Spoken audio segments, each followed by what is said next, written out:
Hello everyone, আমার দুর্গাপূজার ছুটি কেমন কাটলো তার ওপর 10 লাইনের একটি রচনা শেয়ার করছি।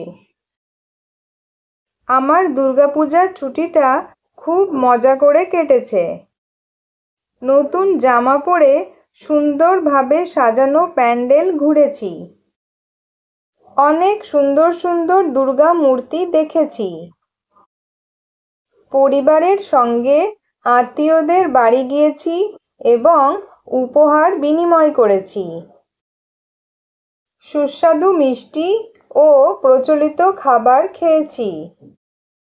স্কুল ও কমিউনিটিতে সাংস্কৃতিক অনুষ্ঠানে অংশগ্রহণ করেছি। বন্ধুদের সঙ্গে খেলাধুলা করেছি এবং সময় কাটিয়েছি। বিজয়া দশমীতে আমরা প্রতিমা বিসর্জন দেখেছি।